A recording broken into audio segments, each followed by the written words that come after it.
ஓம் சாய்ராம்.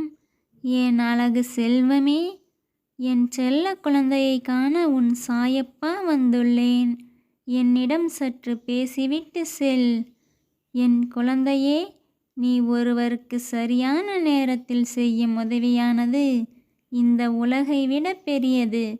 அது சிறிய உதவியாக இருப்பினும் அது மலையளவாகவே கருதப்படும். அதனால் உன்னால் இயன்ற உதவியை நீ பிறருக்கு செய்து வா.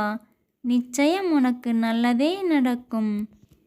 மேலும் ஒருவருக்கு உதவுகிறோம் என்ற நினைப்பு இல்லாமல் உதவினால் உன் சாயப்பாவிற்கு நீ செய்யும் உதவியாகும்.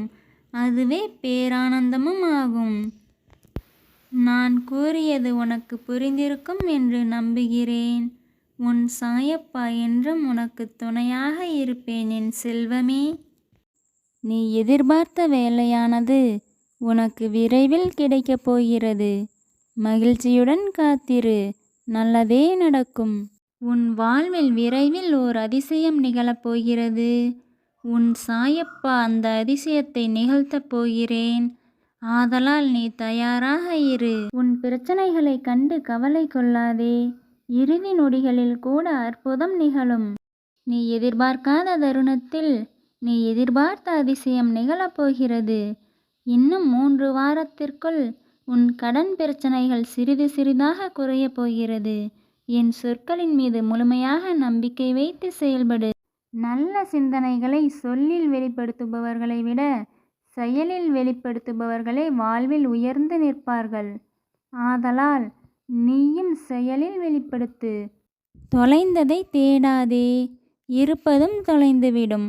நான் கூறுவது உனக்கு புரியும் என்று நம்புகிறேன். இன்றைக்கான கசப்பான அனுபவத்தை இங்கேயே விட்டுவிடு. நாளையும் அவற்றை தூக்கி சுமக்காதே. உன் வாழ்க்கையும் சுமையாகிவிடும்.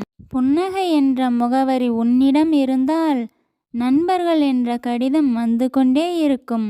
பிறர் கேலி செய்கிறார்களே என்று பின்தங்கி விடாதே. முன்னேறி சென்று பின்னோக்கி அவர்களை திரும்பி பார். அவர்கள் அதே இடத்தில் வேறு ஒருவரை கேலி செய்து கொண்டுதான் இருப்பார்கள். ஆதலால் நீ உன் இலக்கை நோக்கி பயணம் செய். நிச்சயம் மகிழ்ச்சி கிட்டும். உன் வாழ்வில் தொடர்ந்து சோதனைகளே வருகின்றது என்று கவலை கொள்ளாதே. சோதனைகளுக்கு பிறகு நிச்சயம் சாதனை வரும் என்பதில் நம்பிக்கை வைத்து செயல்படு. உன்னுடனே உன் சாயப்பா இருக்கிறேன்.